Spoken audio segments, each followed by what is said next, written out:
Hello everyone, Austin here, and today we are taking a look at my LEGO hit and miss engine.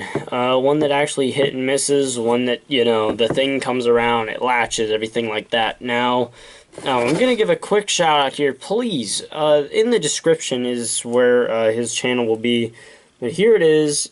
If my camera focuses, there it is. He does a lot of great stuff. I'll show off a couple things here. Uploads here. He's also has a Briggs video. He's got the Lego hit and miss engines. He's got a Lego Maytag he built, which I believe I said before. I might just steal that. Excuse me. I might just steal that Kickstart idea from him. Just because it looks very fantastic for his Maytag, so I might just take that idea. He's been wanting me to do a video on how I managed to get, or I guess just explain a little bit what I did here with the mechanisms and the gears, to basically make it work. So what I'm going to do is I'm going to hook up the little electric motor here. I'm just going to have it run a little bit, and then I'm going to zoom in, and I think in my other video I zoomed in, but, sometimes people like me need a talking tutorial. So, I mean, if he needs a talking tutorial, I mean, hey, wrong way. I mean, I'll do it for him because I completely understand better if I get a talk through and show tutorial. And plus, I'm more of a hands-on guy, so that also, helps with this kind of stuff. Being able to put it together myself and know how it operates. It's going the wrong way. There we go. As you see there it's latching.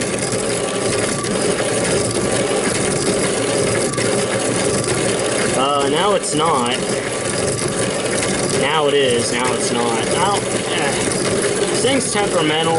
I recently had it apart because of something that was going wrong with it. So, you have to have everything adjusted perfectly in order for it to work, really.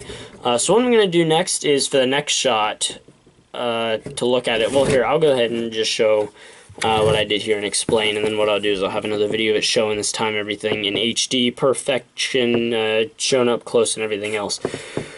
Basically what I did here is, here's the flywheel, and then it's obviously connected to the piston area, which then the piston is in back there, so, and then of course all the other stuff's added for detail, the oiler, the mixer, the gas tank, Of course, I like to get every detail. There's like a grease cup, and, well, I don't have a grease cup over there yet, but I will eventually. So, you're going to have everything connected to the crankshaft, because that's the basic part of what a hit and miss engine really runs off of, is the throwing of the flywheel, is how it rotates. That gives it its momentum, and it goes through, and rotates, basically. Yeah, basically what I'm trying to say is the flywheels are the main momentum of the engine. That's why they're so big and heavy. These things, not heavy at all. But pretty much, you're going to need something on here to stabilize it. And then basically what I did here is I put a little gear here, one of the mid-sized ones, probably about that big, or so, yeah, like that big. And what you want to do is you want to put it there, and then you want to take one of those bigger ones right here and place it here. Right here, and you want to make sure that it's definitely going the opposite direction. Of course, gears go opposite of which they go, so it's obviously going to go opposite. And then what you want to do is kind of test it and see where you want it to fire at to push this forward. This is not timed. I will admit it's not timed like a real engine, and it will give me, it will take a lot of time to time the engine. A little joke there, but it will take a lot. It will, and so it's not timed. This is just for demonstration purposes right now. Eventually, at some point in my life, or which, yeah, I'd like to get it timed, So you're gonna have the gear here, and then you're gonna have a little one right here. Okay, so basically what I figured out is this gear here going against this one. They're gonna go against each other, and it's not gonna go good for this lever arm here. So what you want to do is in there, you can see I put one of them little gears in there to make this go the opposite direction. So once this goes the opposite direction, it's going to hit this right here, and then you have to also time it perfectly again to where this hits it, lifts up, this right here at the same time pushes this forward. After it pushes it forward, you're going to have something locking there. Once it locks, it'll hold in place just like that, and then this thing will come back around. Well, there, it didn't work. But I mean, yeah, here you can kind of see what I'm talking about here. You know, you're going to have that push forward, that's going to drop down at the same time. Now, why this doesn't work right now, I think it's because this right here is a little loose. Like, I need to tighten this up. So honestly, I think that's the only, like, I'll even tighten it up right now, actually, to help this out, help this demonstration out. Yes. And then that's not exactly it. So then watch this, I'll do it again here. And it should work this time. That's going to come forward. Well, I'm thinking it needs to be on a nice flat surface. Trying to see if it works. There we go. Now you can see it locked. It locked in place like it should. And then of course when it comes back around and it lifts that up, you can see that the exhaust valve actually gets released. If you watch.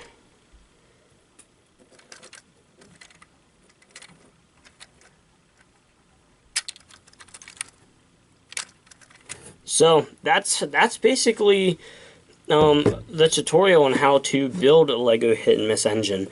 Now I'm going to go ahead and zoom in. I'm going to show a clip of it running, and then I'm going to end the video. And so, yeah, if you do decide to build one someday, Daniel, right? I don't want to get his name wrong.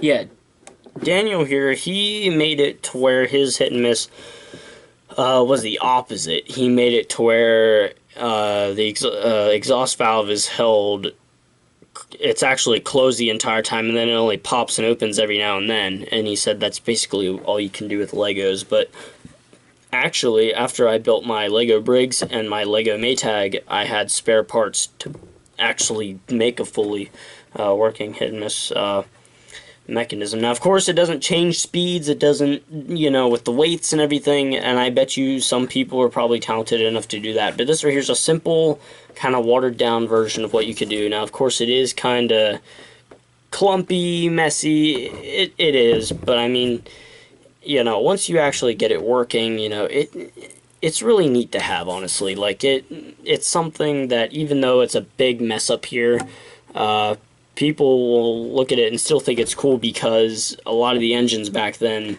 had a lot of junk hanging off of them, so then they'll be like, oh yeah, this is just like an old one. So yeah, go ahead and show a video of it running up close. And oh, also, what I was gonna say here, if you ever do use this method, give me credit for it, because I am the only one that I know of that actually have created this. If I'm not, please go ahead and tell me, because I don't want to take someone else's work. But yeah, I pretty much know that I'm the only one here that I know of that actually created this. So if you ever do, if anyone ever does use this method, or, you know, make sure to give me credit in the description of the video, you know, everything like that. You don't have to link my channel or anything, just say, hey, this is who came up, you know, just put the name.